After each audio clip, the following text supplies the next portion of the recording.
Do you think the likelihood of a war in Lebanon with Hezbollah or a war with Iran has become significantly less likely now that there's peace in Gaza, or it hasn't changed that drastically? I think in the short term, it has reduced. Because at the end of the day, the Israelis cannot commit that type of a war against Iran, at least. In Israel, they're already bombing Lebanon right now. But in terms of starting a larger confrontation with Iran, they cannot do so without American involvement, because the US provides so much of the defense of Israel against Iranian missiles. That is not something that can be put in place after the war has started. It needs to be put in place before. So the Israelis, I think at this point, are in a very narrow situation in which their maneuverability towards being able to start that is unlikely. That doesn't mean that the risk or the larger structural situation has changed dramatically.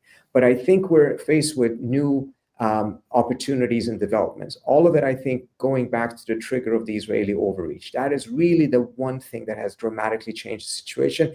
Almost everything else is a derivative of that. How will the Middle East look like if we see peace in Gaza? What happens to Iran? What happens to the Gulf nations, especially after the Qatar strike?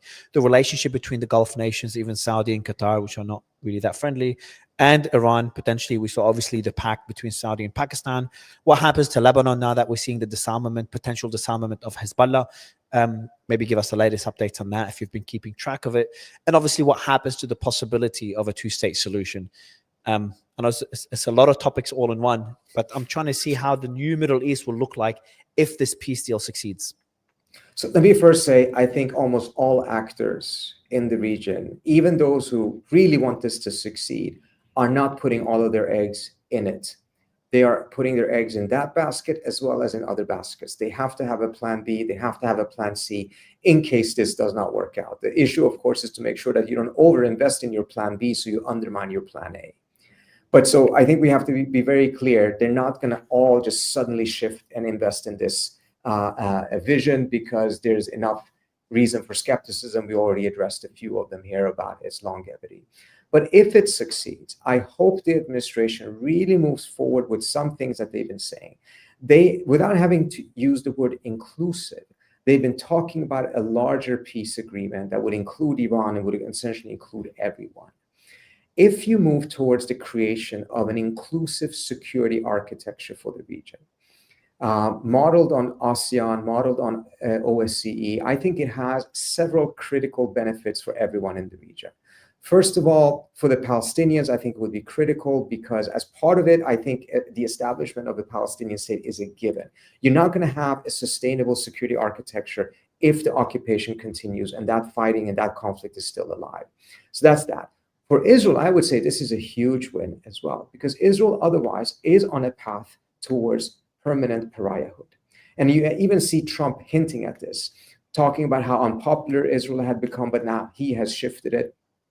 He even said that to Netanyahu, according to his interview with Fox News. He said that he told Netanyahu, you cannot continue fighting the entire world.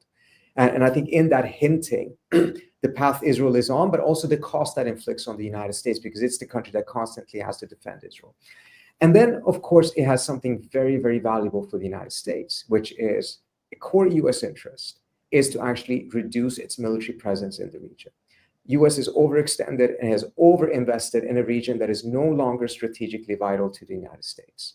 But it is difficult to do the burden shifting if you don't have anything to shift it onto.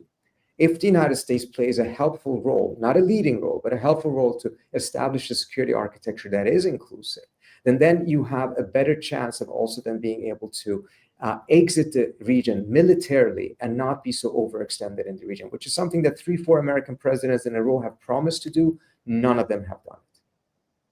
Yeah, I appreciate this. Look, I hope we can all be as optimistic as you are. We've seen this develop, seeing developments on a daily basis. And I share a lot of the same concerns that you share.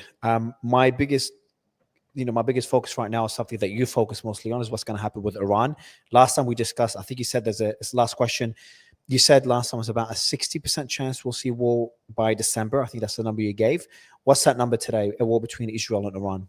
by I've December? not changed my view on the longer term risk. I think it still is at 60%. I've changed my view on what the immediate risk is. And I think at least for the next 2 weeks, I would say that the risk has definitely gone down, but it all depends on what happens in these next 2 weeks. Remember, the last American attack on Iran was preceded by extremely generous language by Trump about him wanting to have peace and wanted to make sure that Iran was successful again. He's starting to use the same language now.